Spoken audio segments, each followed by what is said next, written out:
Go ahead and Great. take it away. Thank you. Thanks, Bronson.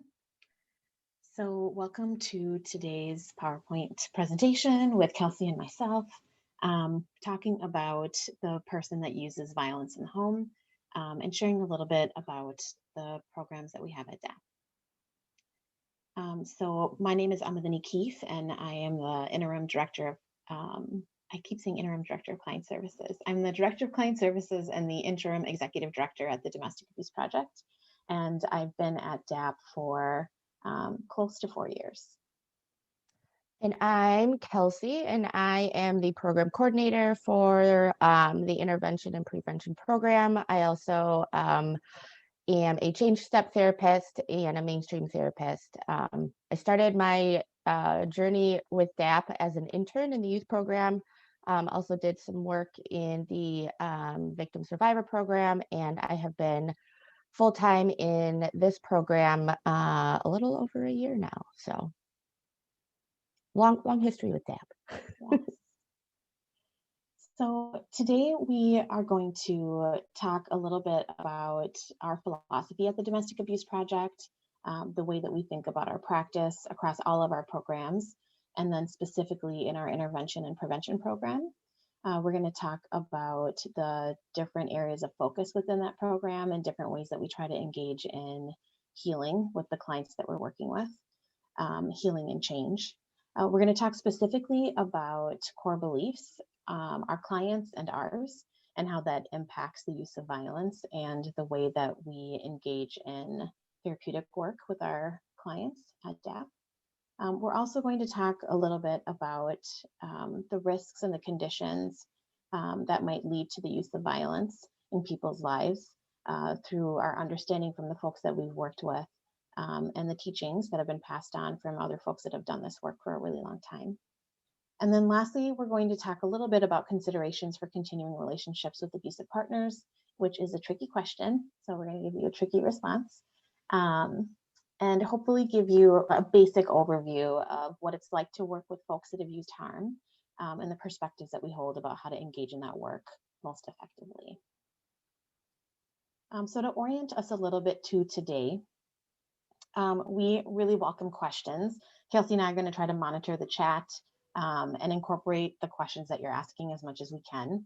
One thing we are going to say is we're going to limit it to questions and not consultation. So if you have consultation questions about specific cases that you have, we might not get to them today. We're going to ask that you as a community maintain curiosity about this population and about this type of work. Many of us have preconceived notions about how to engage in domestic violence work and what it means to work with different populations. So we're hoping that you will be open to different perspectives today and open to shifts in perspective, which is something that we ask our clients to do all the time. And so we ask our staff and folks that we're working with in community to be open to that as well.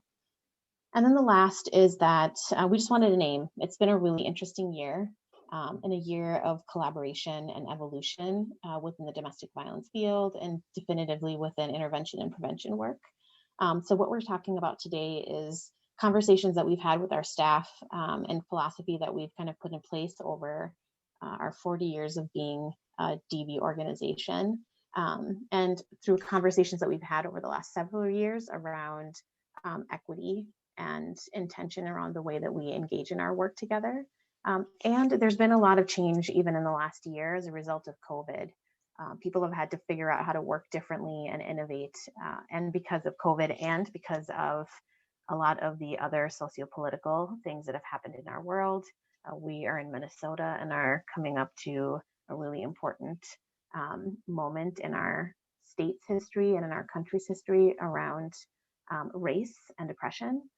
And so that's really impacted how we're talking about domestic violence and folks who harm, and have really, I think, led to a lot of really important conversations within the intervention and prevention world. So know that what we're sharing today is a collection of all of those thoughts and might continue to evolve as our programming and conversations within the community evolve as well. All right, so we're going to start by talking a little bit about DAP services and our program structure. So DAP is an organization that's been around for, as I said, 40 years. We started in 1979. That's when we opened our doors. And our organization was really built out of the shelter movement for victim survivors who had experienced harm. Over time, our organization started with advocacy services and really held the perspective that focusing only on victim survivors really kept the onus for change on victim survivors themselves, and that it was really important to work with folks that use harm in order to make long-lasting change in the community. So we opened our doors and had services for both. Over time, we incorporated therapeutic services for victim survivors that was really focused on empowerment and healing. And then as we continued in our practice, we really wanted to have a family systems approach and began services for child witnesses of domestic violence. Our mission and vision is really to focus on providing holistic services for everyone in the family, and be able to provide healing and connection so that our clients move out of feeling like they're just engaging in crisis in their lives, but really have safety, stabilization, and the possibility for change. And so we do that by working with everyone who's impacted by domestic violence in hopes of really interrupting the intergenerational cycle and creating a safe community for everyone. So because we hold our vision and mission so closely to each of our hearts, DAP actually consists of 5 primary programs that each work together and separately to address the whole family's experience of domestic violence. So the first 2 programs listed, as you'll see, are advocacy and case management. And they are actually designed to support the clients in that first place of treatment, so safety and stabilization. We will go into a little more detail, well, maybe not too much detail, but share a little bit about how they fit into our therapy program. But we just wanted to give you a quick overview of how each program works together. So advocacy's primary goal is to support any client who has safety concerns, whether they are male or female, and they are set up to provide immediate support. Our case management program and our case managers offer stabilization by assisting clients in getting their basic needs secure, and they are designed to support clients in all programs so that individuals can engage more fully within the therapy programs. The Victim Survivor Program is set up to offer therapy services for adult women who have experienced harm, and often gets referrals from the Advocacy and Case Management Program, as well as giving referrals to these programs after intakes where a need for those services are identified. Our youth program, our kids program, is designed to support child witnesses of domestic violence. And we see children as young as newborn and up to 21 years old. We use a different couple models of therapy within that program. And that's where I started out. So close place to my heart. And then there is the intervention and prevention program, which is what we are going to be going more in depth about today. And this rounds out our program services at DAP by focusing on currently, right now, men who have used abusive behaviors in the relationships. And then we also have a culturally specific program within the men's program called Change Step, which I had mentioned I facilitate earlier when I introduced myself. And this is for service members who have either been in the military or currently serving in the military. And I'll share a little more about Change Step and why it was created a little bit later on. But there are families where each member of that family is actually involved in all 3 of our therapy programs. So to ensure safety for everyone, we have policies in place that men and women who have been in a relationship or who are currently in a relationship are not in the building at the same time. And when I mean building, I mean pre-COVID, in order to provide safety for all members, and so that each person is able to get the space they need to do their own therapy work. So we are intentional about asking those questions when we do intakes with the whole family. So All right, a little more information about our program specifically, the Intervention and Prevention Program. So I'm going to just kind of outline what our program structure looks like, just to kind of give an idea of what our clients have access to and what they can expect when engaging in our program. So our group process is a minimum of 24 sessions. We like to emphasize that minimum because sometimes people get stuck on that 24, and it can sometimes become a barrier to actually engaging in the work in kind of like a meaningful way. So we say minimum. They meet once a week for 2 hours and 15 minutes. We do offer morning and evening group times to meet needs of clients and their schedules.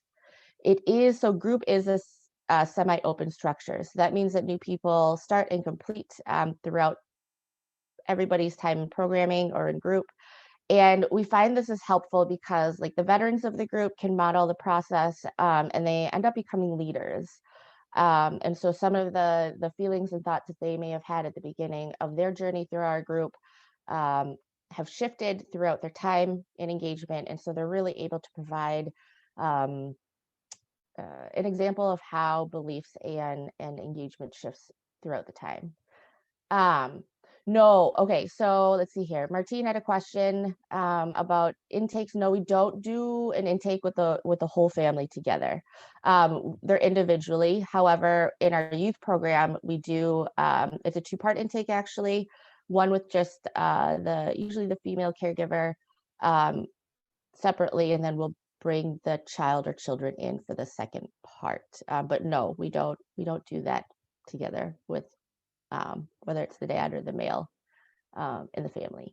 So, all right. So during group programming, we cover 12 different psychoeducation topics because our groups are a combination of psychoeducation and psychotherapy.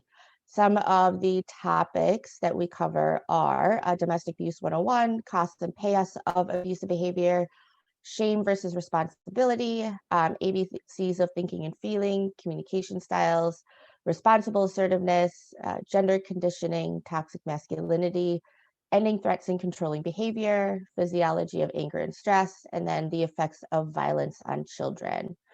And then DAP actually recently engaged in some listening sessions with past program members and community members to get their feedback around our programming and how we can be culturally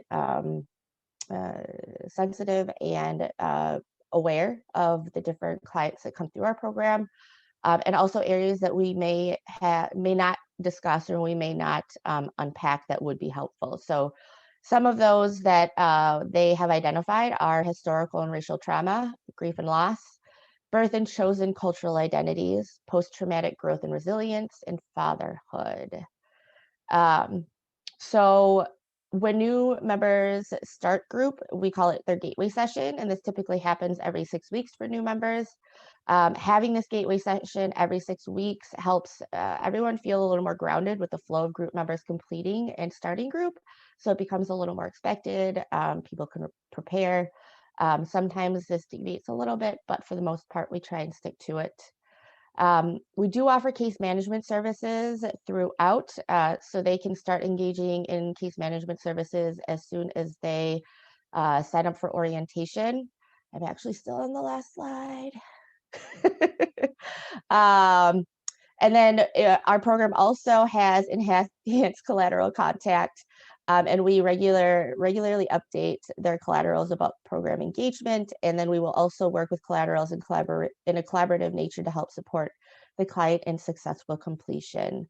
Part of our program is also obtaining a partner release. And so the purpose of this is to provide safety and support by calling the partner and sharing that their partner or ex-partner or the partner that was engaged in the abusive incident is engaged in services at DAP. And then also ask if they would like to be notified if this individual leaves before completing the program or group. We also share about our services and supports that they may want to engage in for their own healing process.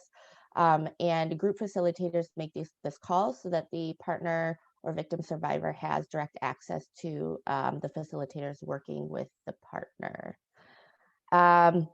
Our program also meets Minnesota state statute requirements for DV intervention program, and a lot of our structure is based off of the statute. They're also asked to complete 3 assignments, which are, so collateral and collateral contact. So this could be anything from like a probation officer, parole agent, CPS worker, guardian ad litem, lawyer.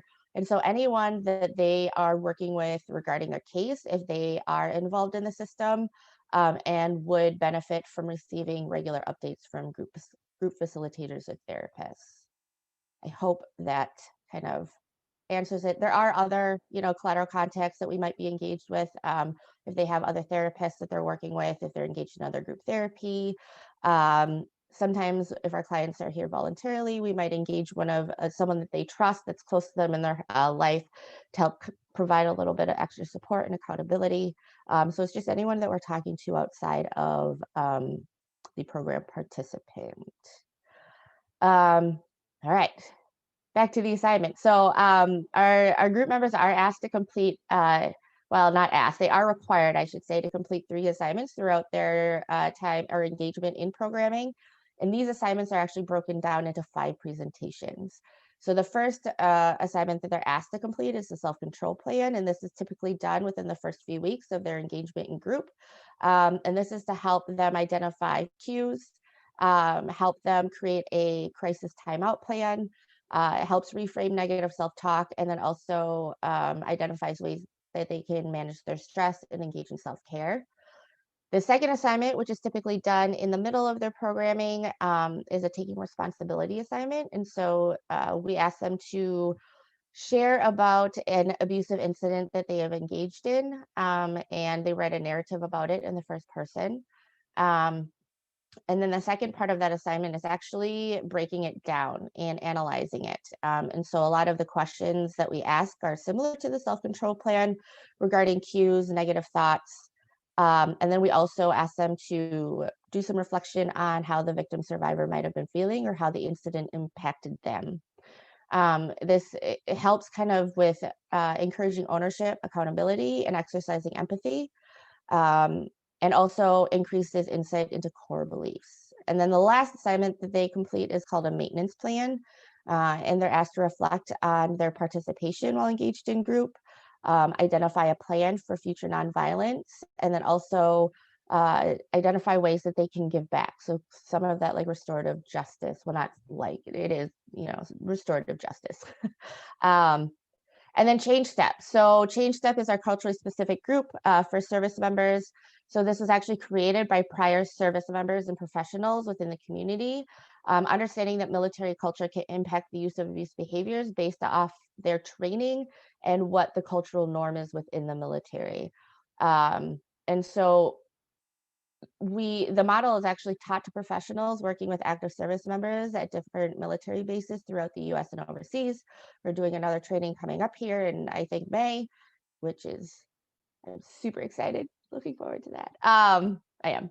So we are actually very intentional about having a professional who has knowledge, preferably firsthand with military culture, just because we find that this increases rapport building and provides a greater sense of understanding, safety, feeling heard and seen, and it doesn't interrupt the flow of group regarding stopping and asking what like certain acronyms or context means.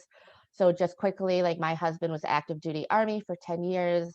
He was stationed at Fort Polk. We lived at Fort Richardson. And then now he's been in the Minnesota National Guard. And so I have firsthand knowledge of military culture and kind of the context of it. And so that's why I facilitate the Change Step group. And then we also don't recommend engaging in couples counseling before individual work has been completing. Just because couples counseling is about the couple and the use of abuse is about the individual. And oftentimes what is talked about in therapy can later be used against the partner in an abusive way. So, and also the therapist who facilitates the session may not be aware that abuse is present, and therefore the process of couples counseling would not be beneficial and actually may cause more harm. All right. I'm going to jump in really quick with a couple questions. So one of the questions is, do we just serve men in our intervention program? And right now that's the case. We do get calls from women who, and folks that maybe don't identify within that gender binary, who are interested in services or need services for intervention and prevention work. And so what we do in those cases is talk with them about the services that they need, and often they're provided individual services versus group, just so that it's a safe experience for them while they're working on the ways that they might have caused harm to someone else. There's definitely a lack, like a gap in access to services for folks that fall outside of a gender binary, that are part of the LGBTQIA community. And I would say, there are groups in the community in Minnesota that are for women that have used force, but it would be good for the community if there were more resources that could hold both the experience of victimhood along with the experience of using harm in future relationships. A question about, are DAP services free, or is there a cost associated, and how can you refer people to DAP? Currently, our services right now during COVID have been free, just because we work with a large number of folks that fall below the poverty line. And while we were trying to readjust ourselves to how we wanted to move forward and navigating virtual life. So we are in the process of looking at third-party billing for health insurance, but we have a sliding fee scale, and we slide down to zero for clients that just don't have the income to support it, so that it's not a barrier to accessing services. And we have a phone number that we can share that is a way for you to refer clients to. If you go to our website, www.domesticabuseproject.com, and click on first call, there will be a phone number there where we have all of our clients call us so that we can do a phone screening with them and ask questions to see whether we're the right fit for them, or refer them to another community provider that might be able to better serve their needs. I put that phone number in the chat too, if you wanted to jot it down. Yeah. Did you have questions? Otherwise, there's more in the chat too. I think we can talk about the accountability and how we measure progress as we get further into the presentation. And then the last question is, are your services confidential? Or when you use the partner release, is it only cases where their partner is not the abuser? So our services are confidential. The partner release is a requirement through state statute, and it's for someone who's in our intervention and prevention program who has used harm. The partner release is for their current or former partner who they have harmed. And per state statute, what we do is we reach out to those partners, let them know that their current or former partner is accessing resources at DAP, and ask them if they want resources, whether it's through a service that we provide at DAP or another victim survivor resource that might be in the community. Mm-hmm. And we don't inform the program participant that we've made that call. They know that we will, but we don't tell them when we make it or what a victim survivor might share with us. We also don't share with victim survivors what's happening in their partner's treatment. The only thing that we can release to them is when their partner ends programming, if they say that they do want to know that, or if we as providers have a concern about the victim's safety. Then we can contact them and talk with them about what our concern is so that they can maintain safety for themselves. Mm-hmm. Yeah, so there was a comment that says the timing of couples counseling really needs to be understood by the church. I agree with that. I've actually reached out to to pastors and other leaders within the church to share about our services. And of course, this is with permission from the person engaged in programming, to talk about our program and how we talk about abuse, and also our recommendations regarding couples counseling. And so for the most part, it's been well received. I guess if you find that you are working with someone, whether it is a victim survivor or someone who uses harm, having that conversation, if your client is willing to allow that, or gives you permission to do that, having that conversation with outside people they may be engaged with and be helpful, because not a lot of people know that information and why it's discouraged. And there's another question: does the person who is using harm have to complete the program to get couples counseling? We don't, I mean, this isn't like a set in stone policy that we have. We just discourage it more or less and provide psychoeducation around why. We have had clients engaged in group ask about the possibility of engaging couples counseling, and we provide the context of, you know, why it's not encouraged during therapy, but after completion of programming, it might be an option depending on the circumstance. And so I think it depends, and each case or situation is kind of handled in individually based off of the presenting situation. I hope that answers your question a little bit. Okay. So this big old fun graph that you see on here, it looks like a lot of steps, and it is, but it actually flows really well. And so this is just an overview, or provides an idea of what someone in a program, what their journey looks like from start to finish. And so typically people who engage in our program are referred. They may be court ordered, whether it's through probation or CPS or courts and systems, or through even another program or agency. And some of our clients are also here voluntarily, whether it's they have recognized that they're using harm in their relationship, or their partner has asked them to seek support. So we get referrals from different places. I will answer your question about limited English proficient folks here in a second. We have, well, I'll just say it out. We have done this through the use of interpreters.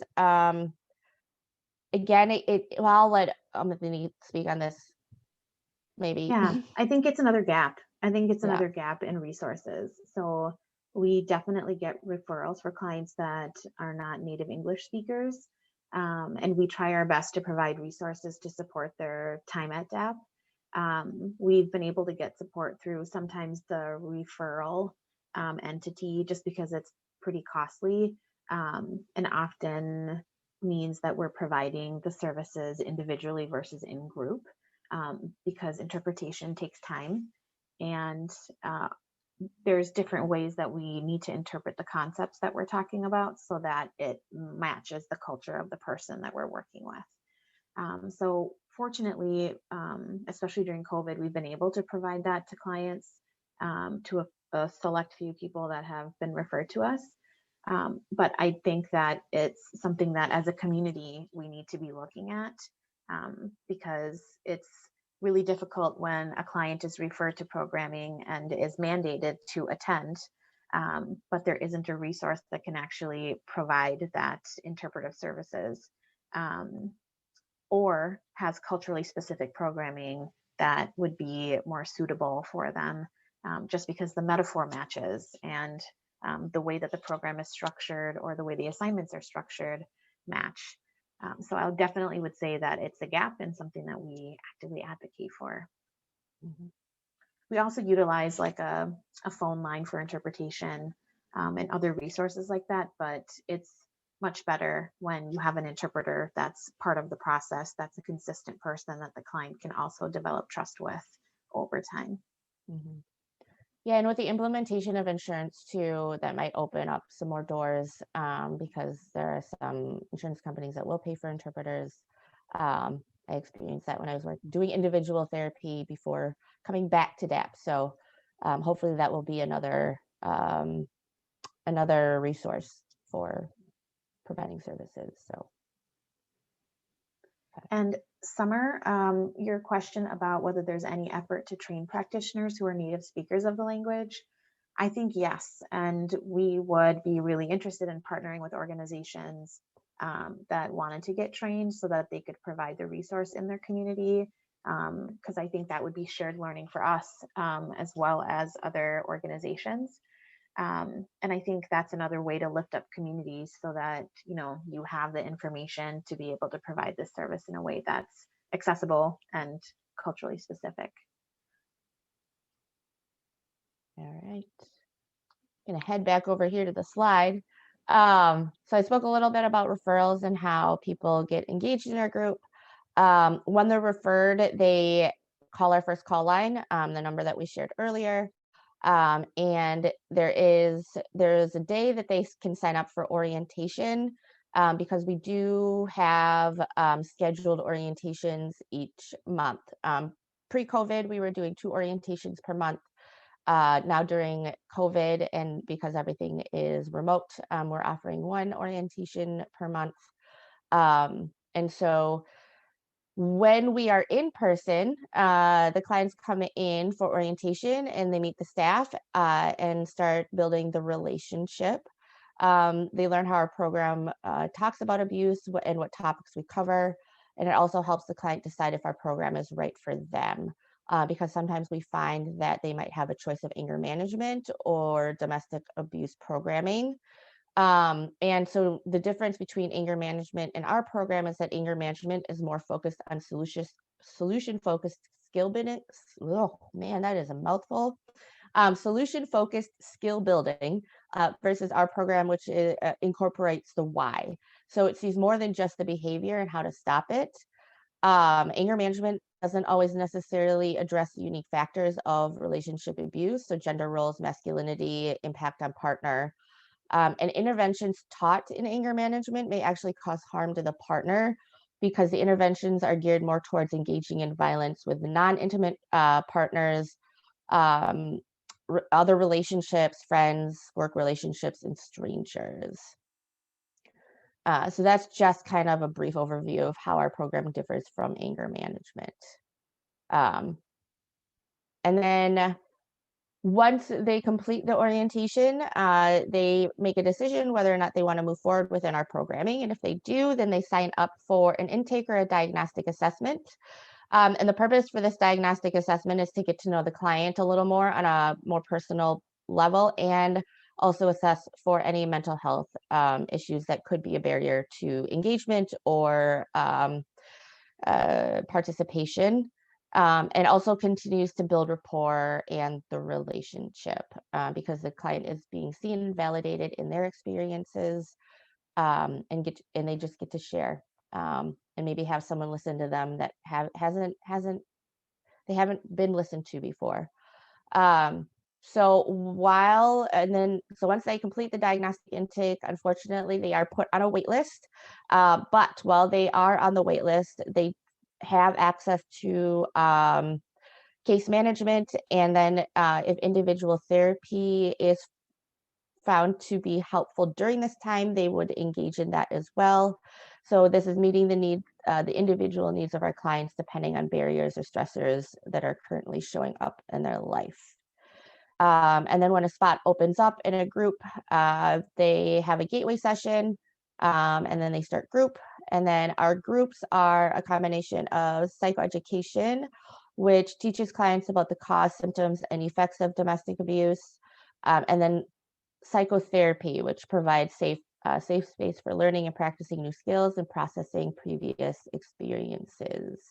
So taking what they're learning in the psychoeducation topics, and then kind of talking through that and getting support from other group members and facilitators. So once they complete group, then they have met state requirements, and we write a closing summary and completion letter and send it out to collaterals. Throughout this process, we're always in contact with collaterals, kind of updating them on each process that they engage in, and also engaging them if we identify that it might be beneficial for the client to have that extra support, for either accountability or mental health or advocacy on our part. And so we like to build a positive relationship that's collaborative. After group has completed, sometimes our clients are like, hey, I got some things to work through, and I don't want to leave, because we actually have quite a few clients who find it hard to leave our programming, though they may not like outwardly verbalize it. And so they might say, so what else you got? And we can offer individual therapy. Sometimes we offer an aftercare group. And then there have been times when we've also engaged in reintegration therapy with their children, which is also a different process.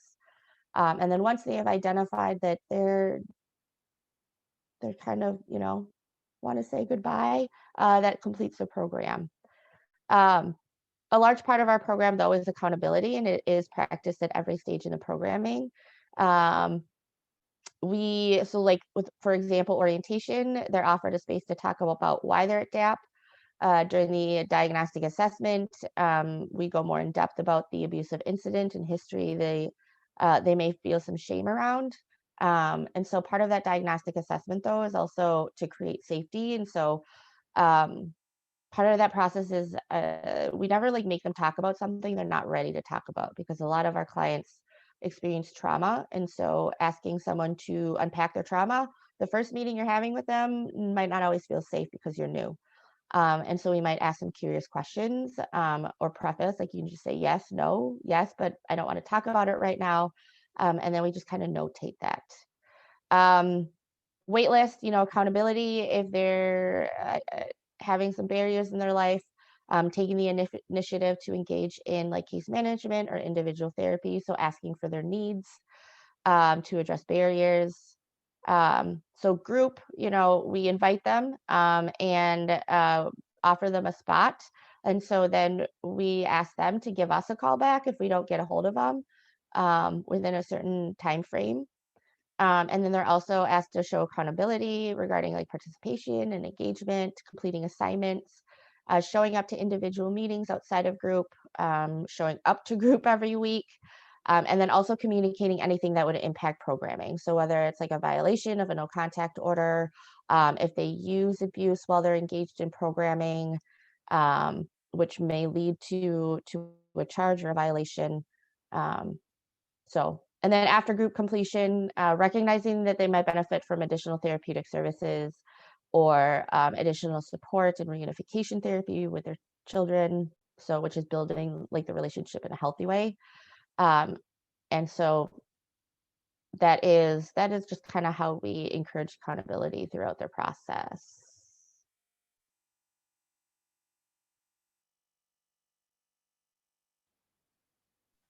And that's it for me.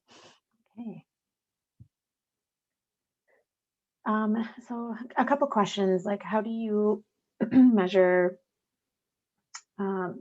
success and how do you measure accountability? So when we're ending programming, there's a screening tool that we use to, I shouldn't say screening tool, but there's an assessment tool that we use that really looks at shifts in empathy, the ability for clients to engage in conversation with us and process in group where they're taking responsibility for actions that they've committed against their partner. We measure for increase in social connection and decrease in isolation, because we know that that impacts the use of harm. And so there's some things that we're specifically trying to assess for throughout group that we note and we share out with the client and with the system partner. Our success rate for folks that complete programming 1 year post is pretty high. In the last year, 98% of our clients that, and we actually measure a year out. So when clients graduate from our program, a year post graduation, we'll look at their record through a publicly available court system to see whether there's been any recidivism. And in the last year, 98% of our clients did not re-engage in violence that showed up in court. So that's the way that we can measure it right now. We're moving to and hoping to be able to follow up with victim survivors a year later, as well as clients a year later, to talk with them to get a better sense of what that might look like. I will say nationally, the rates for success for battery intervention programs decreases to about 65 to 67% at the 5-year mark. And so what that tells us is that we need to continue to study the way that we're providing services to see whether we can extend the life of the impact that we're having during the programming that we're able to offer them. We don't have an annual report yet, but we will. We operate off of a fiscal, like a June, July year. And then there was a question about referrals. So we get referrals from many different people, but a majority of our clients right now are referred through the system. And so over 90% of our clients are referred from probation, child protection, or through the civil court, where child custody issues are coming up and a judicial officer is requesting that an individual get better intervention programming. We also have attorneys that refer clients to us, often preemptively, if they feel like it would be good for the client or in anticipation of an upcoming legal issue. And we get clients that come to us because they absolutely recognize that stuff is going on for them and they want to be able to navigate differently, or because their partners are asking them to do this as a result of violence that's happened in their relationship and in an effort to save the relationship. So we know that our program is really focused on folks that have a hard time accessing services in other places because we have the sliding fee scale. And so that also skews who we serve. But I will say another goal for our organization is to be able to be more accessible to the community so that folks can come to us preemptively before they end up entering a system where it's a requirement versus a choice. Mm-hmm. Yeah. And then there was a question here in the chat. Is there ever a discussion about why abusive behavior is used and why people choose to use abusive behavior? Is this regarding like what we talk about in group with clients, or I guess maybe a little clarification on that question? So if you're talking about, if we talk about it with our clients, yes, we do. It's actually kind of processed and talked about throughout all of group progress or process. And we will actually go into this a little further on about how we talk about it and what we talk about. So yes, I will just say yes. And then there's a question, has services increased since the pandemic? Yes.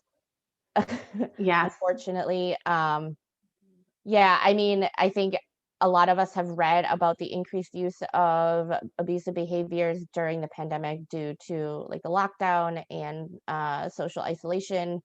And so there has been an increase of abuse in during the pandemic. So I don't know if you want to say more about that or. Yeah, I think it's just really hard. Folks are stressed out. And so because of the stressor and because of the increased isolation, it's just totally set up for folks to not engage well. And because they're more cut off from resources, victim survivors are at a higher risk. And folks that have used violence they're cut off from any social connection that they've had. And so there's less supports that might have been in place.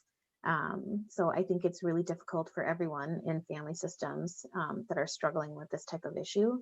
As an organization, we've seen an influx in folks that are requesting services. And because of moving to virtual space, what's really recommended is less people in a group. And so it's really stretched resources across the board.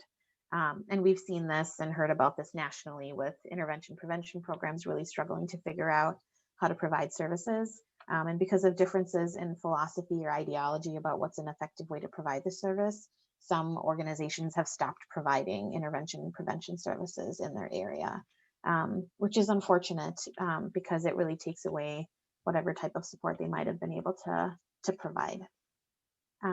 Okay, so we are going to try to double time it now. Okay.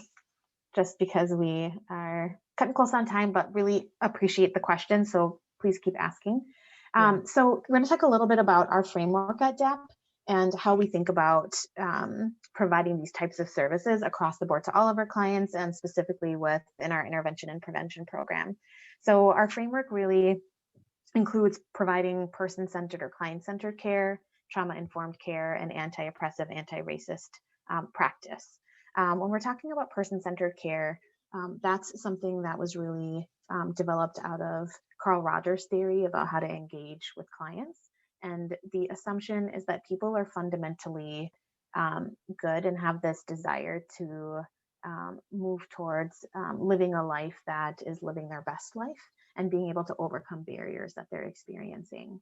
And that through relationships, we can develop insight and awareness about ourselves and be able to engage in a healing journey and realize these wishes and ideas that we have about what our best life could be. And that through our own understanding of trauma, that we can then identify what we need in order to engage in our own healing. And so at the Domestic Abuse Project, we really acknowledge that our clients are their best experts in their own life and in what's going on within them and in how to be able to move forward.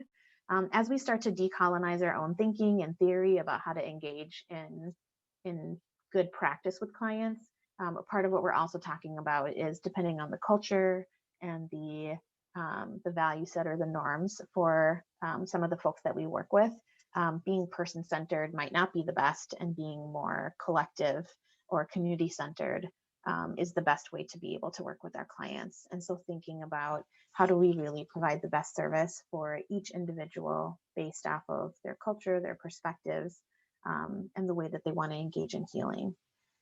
Thinking through trauma-informed care. Everyone and their mom talks about trauma-informed care. And what this really is acknowledging that most people that we're working with have experienced trauma of some sort. And if that's true, then that's also true for the folks that are working at our organization, and that we're really driven to serve because of our own experiences. And that's what brings passion and connection to our mission and values and our vision for the organization. And so therefore, we have to really think about everything from our first interaction with our clients and what that looks like on an individual level, to the way that our policies and programs are structured, to the way that we're looking at this issue on an organizational and systemic level.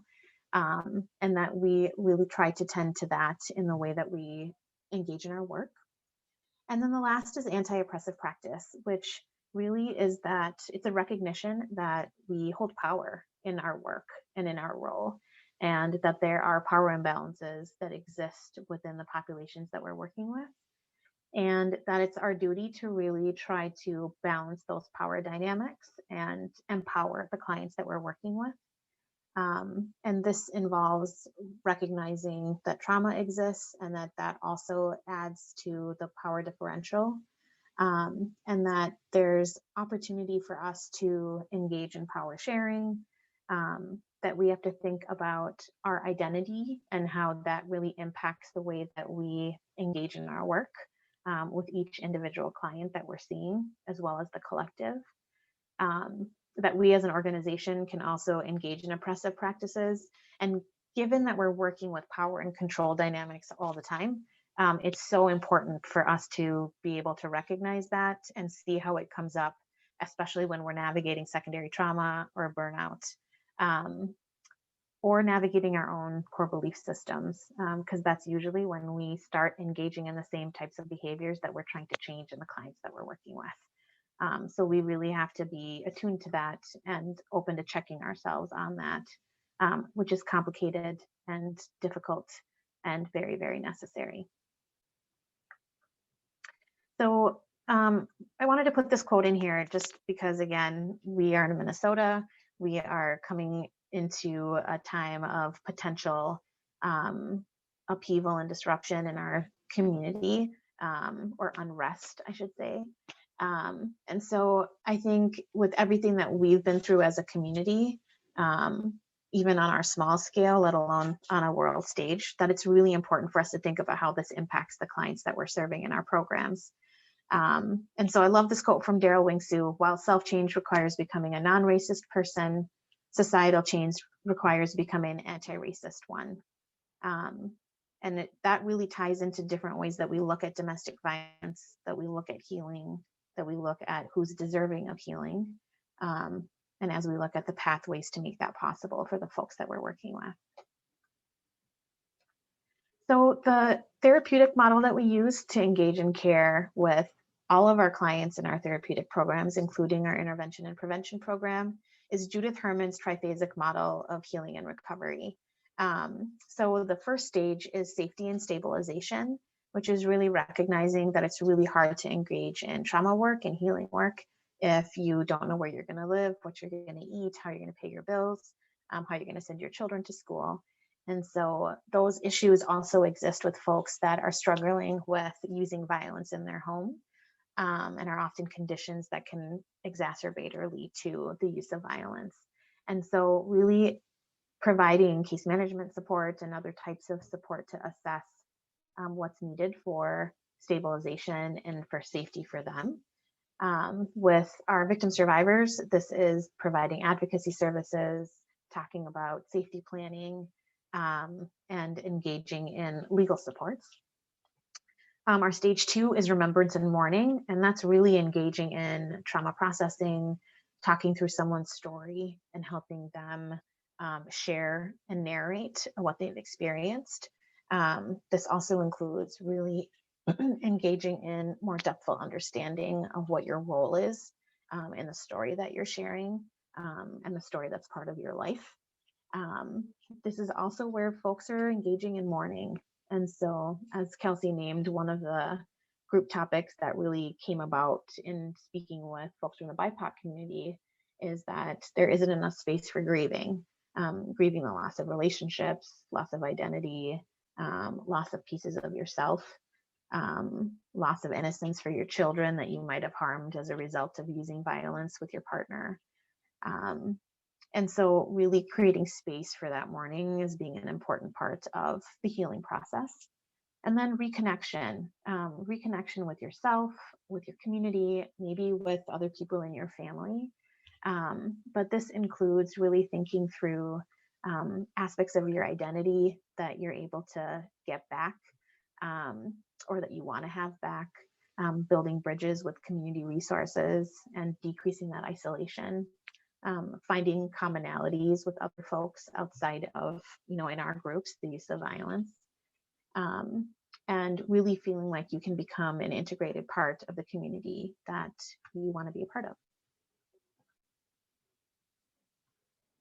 of. So thinking through all of these things, our theory of change is really that we believe that individuals and communities can achieve change through healthy and equitable relational connections, where they can make decisions and engage in behaviors that come from a recognition of self-worth for self, and self-worth, or the worth of others. And so really for us, engaging in change is learning how to care for yourself, how to engage in self-love, so that you can practice what that feels like and then be able to share that with other people that are in your life. So when we're thinking about the intervention and prevention program at DAP and some of the belief systems that we have and the ways that we want to engage with our clients, things that we talk with our clients about are that we believe that practical skills and tools are really necessary, and something that we have to start teaching early and teach often throughout our program, because our clients might walk in without having those teachings or the understanding about how to engage in a healthy way, how to regulate their own stressors, and be able to navigate conflict in a safe and healthy way within their life.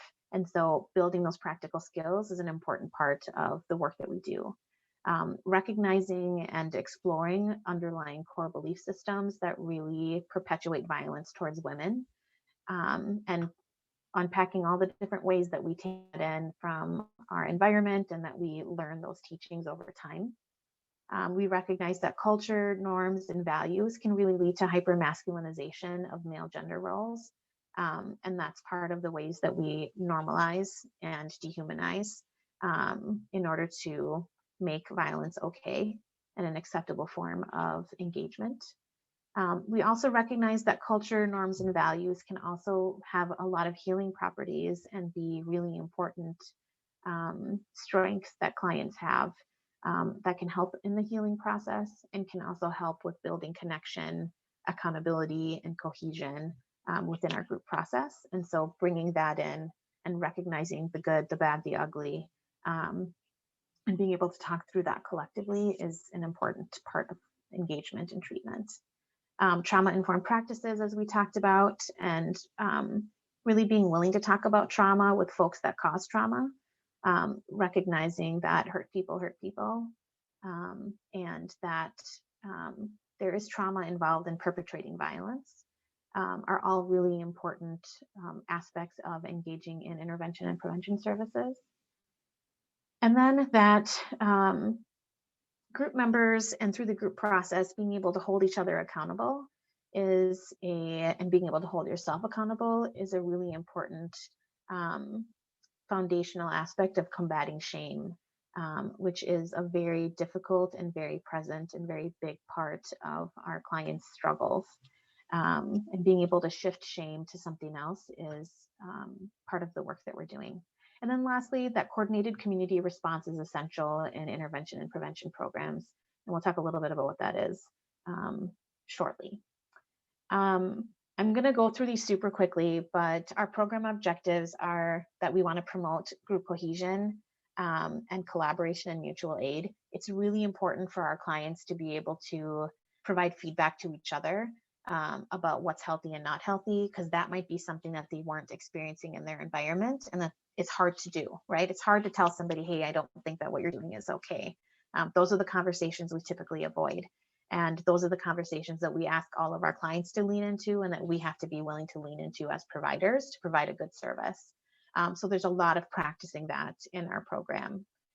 We want to increase group participants' understanding of what domestic violence is, what violence is, because often, again, we assume that everyone knows these things, but that isn't necessarily true, often not true for the folks that we're working with. Our goal is to increase insight and awareness so that the more you know yourself, the more awareness you have, the more control you have over making different choices and intervening at different points in time that might be more effective to being nonviolent. That we want to shift and change core beliefs that are unhealthy and hang on to the ones that are healthy and that are going to support resilience and a healthy lifestyle. And that we really want our clients to be able to name and accept responsibility for the violence that they've caused very clearly, very directly, and that's an important part of what we are measuring and looking for in our services. And then the last is that we're helping to build skills around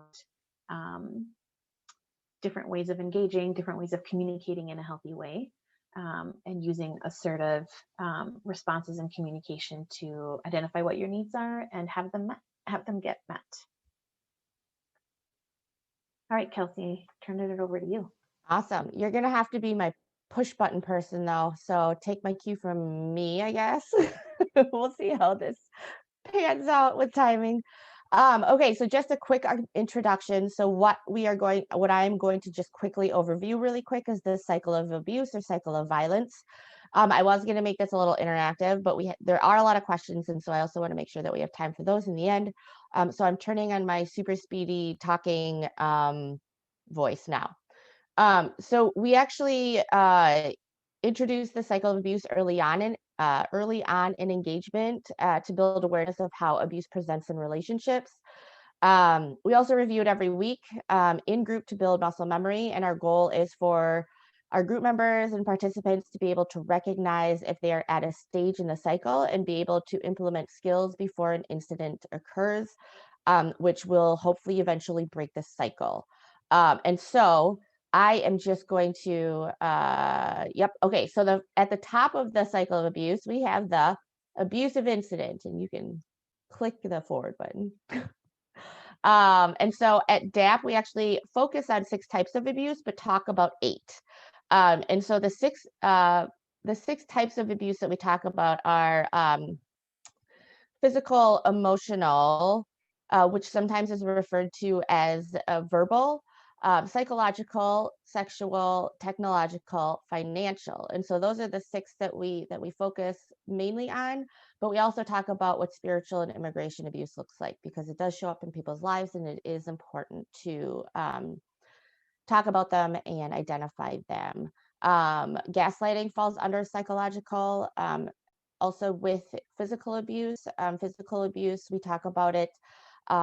It's not just putting your hands on someone, it's anything that you do with your body. So like if you throw something at a wall, punch a hole in the wall, block a doorway so that the individual can't leave the space, that would also be considered physical abuse, which not a lot of people understand or recognize or know about. So we are intentional about identifying that. So after an abusive incident occurs comes negative feelings. And actually, right after an abusive incident, you don't necessarily experience negative feelings. You actually experience positive feelings. Some of these positive feelings, they might feel empowered, relieved because they got their needs met, satisfied, and accomplished. But those are very short-lived. They don't last long. And then comes the negative feelings. And so negative feelings are more long-term. And some of those negative feelings are remorse, guilt, shame, regret, and disappointment. And because we're human, we don't like to sit in those yucky feelings. And we try and get out of it as best as we can and as quick as we can. And so because of that, then we engage in something called the honeymoon phase. And the purpose of the honeymoon phase is actually, it's the repair stage. It's a false recovery. And so part of the honeymoon phase, actions and behaviors are apologies, promises, gifts, makeup sex, the feeling, you're feeling happy, right? This is the honeymoon stage. And there are like increased overt gestures of kindness. So this person is putting the other person on a pedestal, and they want to keep the person in the relationship. But as we all know, the honeymoon phase can't last. We can't live in Bora Bora forever. And while we're living in Bora Bora, life is still happening around us. That doesn't end. And so what comes next is actually the SOS stage. Disabled stuff, although we like to keep it real in our group, so we call it disabled shit, because it is. It's disabled shit day in and day out. It doesn't go away, never changes. You can't make it go away. And these are all things that cause stress, increase stress, and that's bills, parenting, school, house chores, work, pets, friends, and then of course things that are going on around us in society. And so we can't make them stop. They're just there. And then eventually the SOS leads into an abusive incident. In the middle of the cycle, we have kids. And typically this is where we ask, like, why are kids in the middle? Because there is a reason why they are in the middle. So kids are in the middle because they're powerless. They can't leave. They can't make it stop. They often take different roles witnessing it, whether it's like trying to jump in and say, please stop, don't do this. They might hide. And kids are impacted by violence in the home, even if they don't directly witness the violence. Children are very attuned and they can sense the tension. They can feel the parental fear or worry. And because kids are egocentric by nature, that's just how they are biologically, they often blame themselves. And so, mom and dad might have been fighting about why, Johnny didn't get his homework done on time. And it's not about Johnny. And it's not necessarily about the homework either. But what Johnny hears is, why didn't you make Johnny get his homework done? And then he hears a lot of emotional abuse, maybe witnesses some psychological abuse. And all Johnny is thinking is, I should have just gotten my homework done. Then mom and dad wouldn't be fighting. And so this little area between the SOS and the abusive incident is actually called the escalation phase, because each item of stress that we experience, I like to look at this as like different size balls or different size marbles. So you have a bowl, and each time you experience something stressful or experience distress, you're adding a ball to that bowl. If it's a small stressor, then it's a smaller bowl. If it's a big stressor, then it might be a bigger ball. But you're always adding balls to your ball. Balls to your bowl. I shouldn't have picked two words that started with B. But but eventually your bowl starts to fill up with these balls. And if you're not actively trying to take those balls out of this bowl, eventually it fills up and it starts to overflow, which is this escalation phase, adding balls to this bowl. And then they overflow, and that's the abusive incident. And so part of taking those balls out of that bowl, I gotta find new words, is the thing that we like to talk about, a crisis timeout. And so it's a coping skill that we teach and encourage and want our group members and participants to implement, because it is necessary for stopping an abusive incident. And so this is actually part of the very first assignment that they complete. And it really breaks it down and helps with providing transparency, accountability, sharing feelings, which not a lot of people like to do. But it's builds awareness. So, and just one last quick note. So oftentimes when people remain in this cycle over time, the negative feelings in honeymoon phase actually become increasingly shorter in duration, and sometimes even disappear altogether. And so what victim survivors have identified is that they are continuously bouncing between an abusive incident and the SOS. And so there are no more negative feelings. There is no more honeymoon stage. And also sometimes, and the frequency of the cycle can vary from multiple abusive incidents each day or to a few times a year. But frequency of abusive incidents can also increase. So we're going to launch a quick poll. Mm-hmm. Brenison is there to find out what role folks in the community play as we move into talking about core beliefs. So folks could take a quick second to respond to the poll. And Kelsey, we have 20 minutes. Oh boy. So we might have to double time through, like maybe do one of these scenarios in one question, and then just leave the other questions for folks to chew on. But the two questions, they go together. Have to see. So it looks like a majority, we have a lot of folks that are advocates for or therapists for victim survivors, some folks that provide services. Okay. All right, thank you. Awesome. All right. Can we do both these vignettes and maybe cut something else out? I think we're going to have to cut a lot out. Oh boy. So, okay. Why don't you launch these two and then we can go from there. Okay, so up on your screen right now, you see a couple different scenarios. We like to call these vignettes. We actually use these in our groups sometimes. So this is what I'd like you to do. If you don't have a piece of paper, please get one quickly and something to write with. You may want to record your answers, but if you're good at memory things, then you may not need to. But these are two different scenarios. And so I'm going to read through them, and then we're going to ask a few reflective questions and then ask like what kind of comes up for you guys. So vignette number 1. So a male enters your organization and asks to speak with the therapist that is working with his child. Short and sweet. Vignette number 2, or scenario number 2. So your friend discloses that they pushed their partner during a dispute about money. And so now, thinking about those two scenarios, these are the questions that we would like you to reflect on and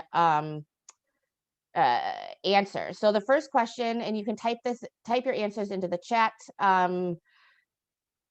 What is your automatic thought and or response to these people? So individually, what would be your response to the male that entered the organization, and what would be your response to the friend that discloses that they pushed their partner?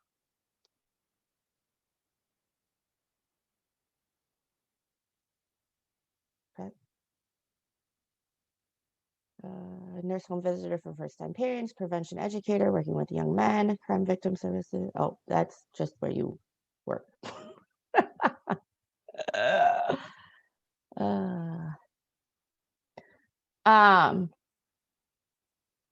Do you have an appointment? Yep. Anything else? I know we're not giving a lot of time. We really wanted to give, we can schedule that. Okay. Sorry, I can't disclose. Okay. Is he dangerous? I'm sorry, but that is confidential information. Concern about parent trying to control what the child talks about. Suspicious. Yeah. Yep. All right. And how about the friend that comes to you and discloses that they pushed their partner during a dispute about money?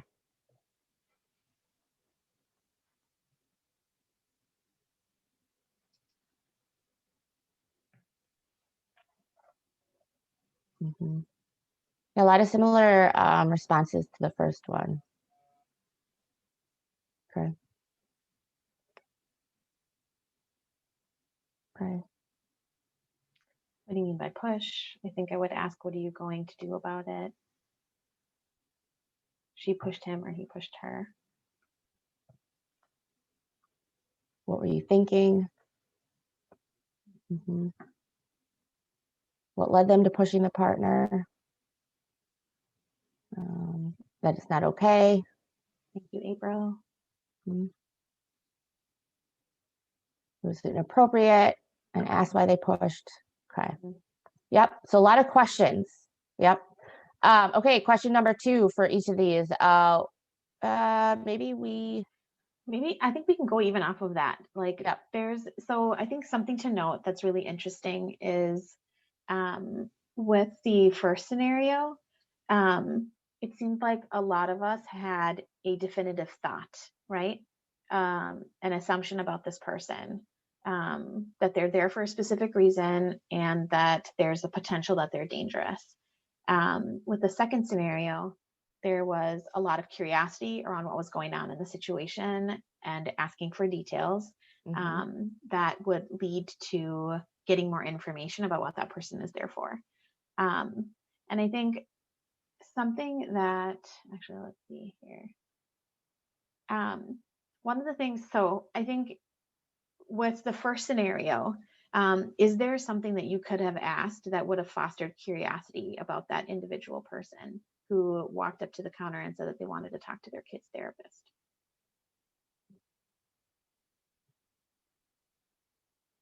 And what could you have asked that dad? I have a strong urge to start humming the Jeopardy. So as folks are thinking about that and plugging that in, I will say that that's a scenario that's real from DAP. And as a person who's in leadership and working at an organization where we work with everyone in the family and we have really robust services for kids, there was a gentleman that walked up to the counter and asked to talk to the therapist. And I initially thought that he was there for services in our intervention and prevention program, right?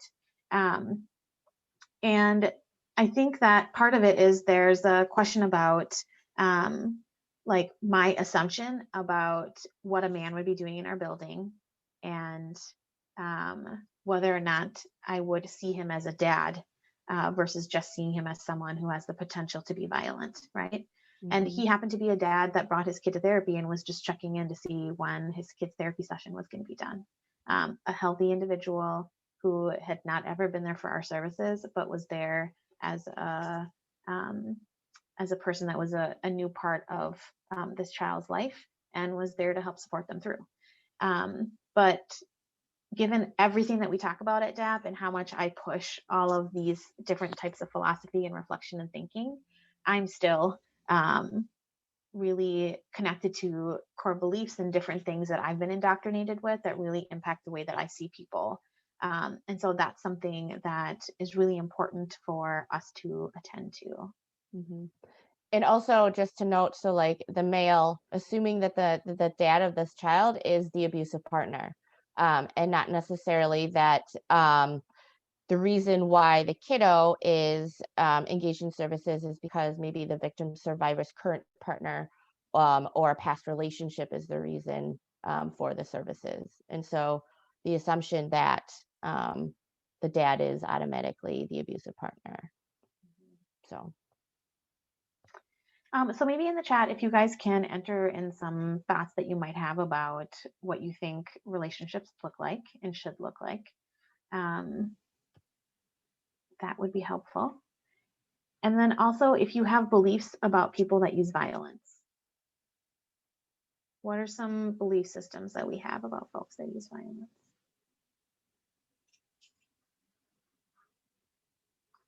And while folks are doing that, why don't we talk about core beliefs? Sure. All right. So the purpose behind these questions is to kind of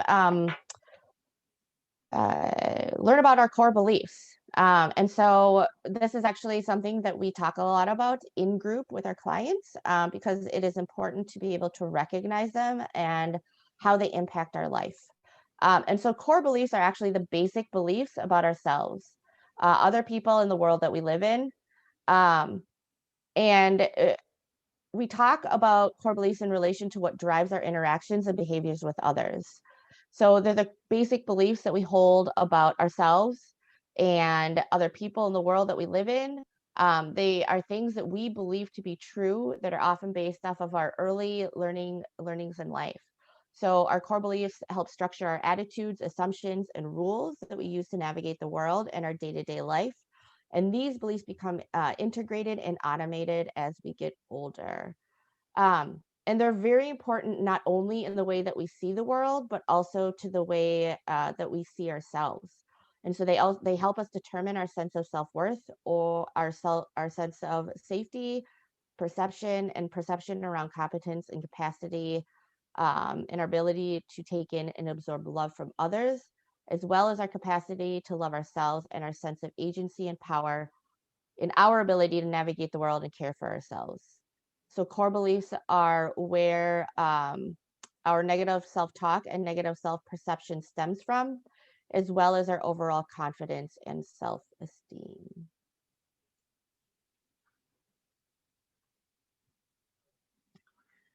So there's lots of different ways that our core beliefs really impact our development. So our sense of self-worth, the way that we talk about who we are and what we're capable of, our sense of our ability to keep ourselves safe, to keep other people safe, to be able to meet our own needs, our competence and ability to like master different tasks or experiences that we want to have in life. And that's really tied to self-worth, our ability to like really trust ourselves to do the things that we want to be able to do or think we should be able to do. Core beliefs are really try to like love, self-love, the love of other people, what we think that looks like, whether we think we deserve it, whether we think other people deserve it, how to show it. And agency, like our ability to make choices for ourselves, our capacity to reflect and believe that we also have choice in different ways and can feel power or empowered as an individual person. Are also like a negative and positive self-talk. So our core beliefs are really structured based off of our early teachings, the environments that we were living in when we were growing up, the ways that our parents would talk to us. And so there's a quote out there by somebody really smart who said that the voice that we hear in our head as an adult are the voices that we heard when we were growing up. And it's the same narrative that we just carry with us. And we see that a lot in both of our programs for victim survivors and for folks that use violence. And it's also your self-perception. So the way that you view yourself, who you think you are, what you think you're capable of. And so when we're working with folks that have used violence, many of these things based off of the teachings and the life experiences that folks have really been broken, are unhealthy, and there's resiliency there, but it needs to be like dug out and uncovered so that folks can see what of their core beliefs really is unhealthy and rooted in keeping them from making good choices and being able to live a healthy life. And be able to also build and feed and grow core belief systems that can really help them realize, like move into self-actualization around the way that they want to engage in relationships. We wanted to name that attending to our own bias and beliefs is really important as intervention prevention providers. And there's lots of different ways for us to do this work.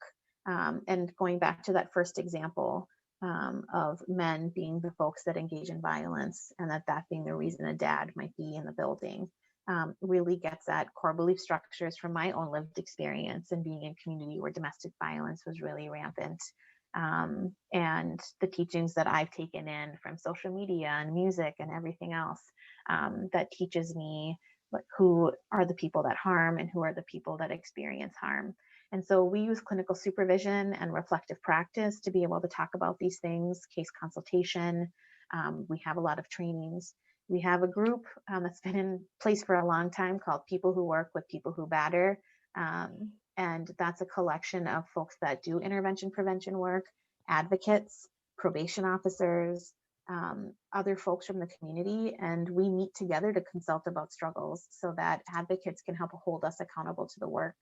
And we can hold each other accountable to the way that we're showing up as providers.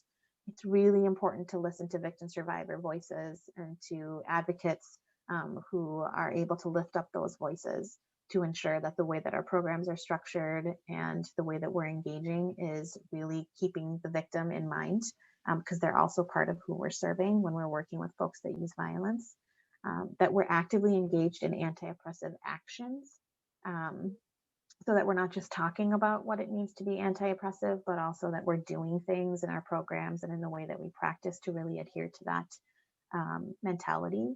And then we have a support space for our team members that identify as BIPOC and also for folks that are white-bodied to talk about different ways that white supremacy and white conditioning really impacts the way that we hold power, and how that impacts victim survivors and folks that use violence alike. So I'm gonna, just because of time, jump through a couple of these. So one thing to say that when we're talking about abuse, the way we generally talk about it is a systemic pattern of behaviors in a relationship that are used to gain or maintain power and control. And as we have, as a community, really talked more about expanding that understanding of domestic violence, what we want to include is these intersecting parts of our identity and our life that really can lead to conditions that create a higher risk for violence to happen. And when we're thinking about different ways to engage in the work, Nia Mingus, who's a transformative justice practitioner, talks a lot about the importance of not just addressing the violence that's happening in the moment, but all the conditions that led to its occurrence. And that we incorporate those conditions as part of our understanding of how we're defining domestic violence, and not thinking about it solely as a power and control issue, but that there's all of these needs that our clients are trying to meet, and that this is the way that it's expressing itself. Okay.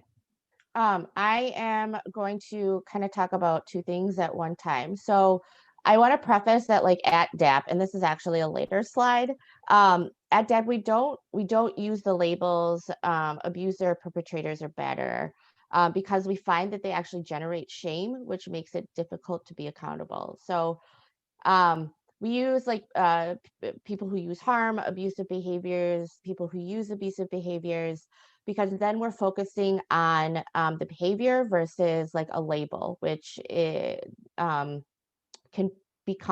impact the person being labeled with it in a negative way. And so while we're talking, like while we're intentional about the words that we use, I should say. And so what we cover in group is, why do we use abusive behaviors? And so a lot of what we talk about through our psychoeducation topics are, it's all tied in together. So some reasons that people use abusive behaviors is it's a learned reward for being violent. So that immediate, like, positive feelings of you got your need met. So why would I stop using abusive behaviors if I'm getting what I want, right? Male socialization. So thinking about how males are looked at in society and what the expectation is regarding men don't cry, be a man up, and they're often ingrained in childhood. Witnessing or experiencing violence as a child. So again, that learned behavior. Research has shown that men who witness violence as a child are more likely to use abusive behaviors in relationships as adults.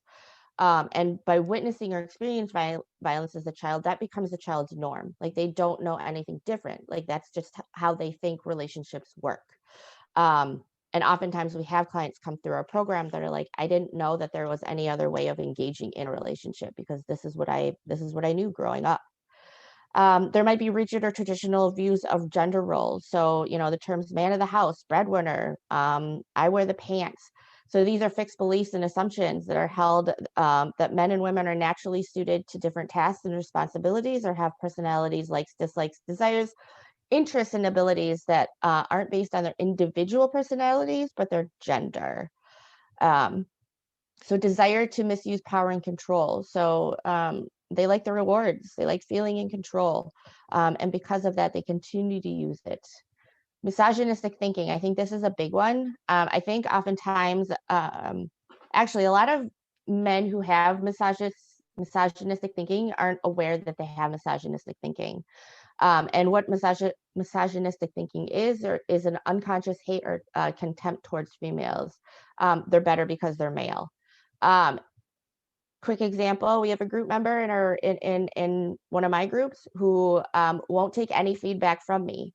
I don't think he's aware that it happens, but I'll provide feedback or something, and the reaction I get is like automatic defensiveness or eye rolls. But if my male co-facilitator says the exact same thing or a group member says the exact same thing, he'll accept it. And it's not like a one-time thing, it's like every single time. And so it's a pattern. And it's not because he's hearing it for a second time. It's I'm female and it happens sometimes. So that is something that you might run into if you're female facilitating groups. Isolation from others, we've touched on this a little bit. So not having like a proper support system can increase shame. And also lead to using their partner as their everything, which is not healthy for anyone. Environmental stress. So oftentimes whatever is going on in their environment, it impacts them directly. There can also be like projection, so increasing stress from sources outside of the relationship, but they don't have any place to release it, so they release it on their partner. Attachment and difficulties. So due to childhood experiences, this could impact how they relate to their partner, and they also might not know how to interact. Chemical or alcohol abuse and mental health have been shown to be directly correlated with use of abuse, PTSD, depression, anxiety, etc. And we would also say historical and intergenerational trauma, Yes. that there's a lot of trauma that certain communities have experienced that really impacts the way that relational engagement has been passed on. And that's rooted in violence that they experienced as a collective body. And that's something that we talk about and that we recognize and that we see a lot when we follow clients through the thread of their experiences. That where they're learning about violence, and when they're talking about their ownership of their own bodies, even as folks that use harm, it's really tied to a lot of trauma that happened generations before. So really important to name that, validate that, talk about that, and then also talk about what can you choose to do now, and what do you have control over when you're in a relationship with this person that you need to own.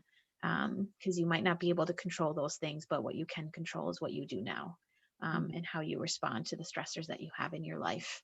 And so it's being able to balance both the validating, seeing, knowing, honoring history, and life experiences, and helping clients see how much control they do have over how they engage. Mm-hmm. And so since we're at time, I think the last thing we want to name is the question about how do you choose to stay with someone that uses violence, or what are some things to consider?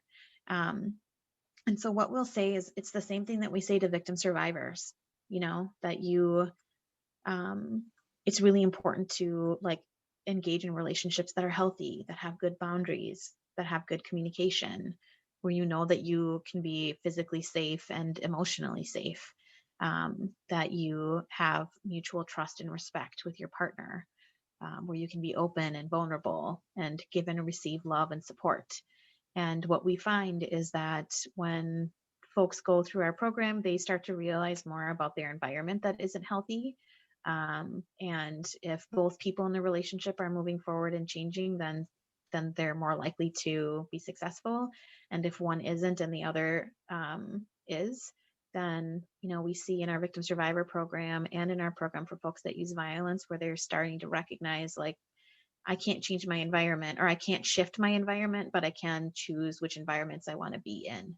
And that can lead to healthier relationship dynamics.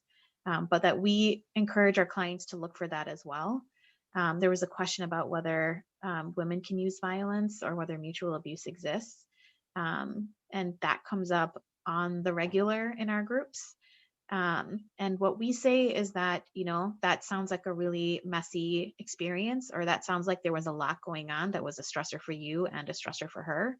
And what we're talking about is what you can choose to do and what you chose to do. And that's what we're going to address in here, because that's the thing you have control over. But relationships are difficult, and often there is lack of health within the relationship, and stuff that everyone's doing that isn't good. But again, in our program, we're really focused on the people that are sitting in front of us that we're serving, and how we can help them build their awareness and make different choices in their life, and about how they use their words, their body, to engage and communicate with the people that they love.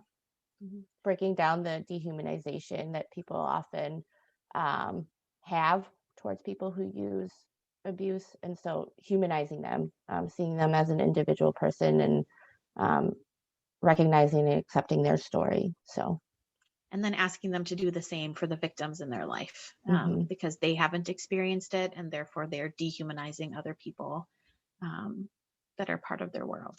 Yep. So that's what we have today. And we will be sharing, I think Brennison will be sending out the PowerPoints or making it available through Women Advocates.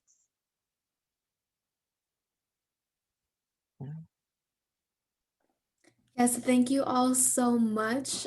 And I'm just blown away learning so much. And I wish we had even more time. So maybe there'll be a part 2 down the line. Let us know if that would be something you're interested in the feedback form.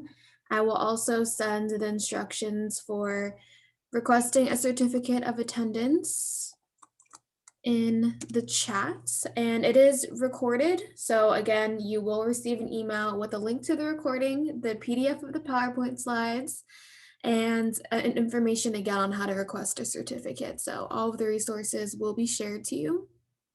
And we hope you have a wonderful rest of your day. I see, I'll add that link.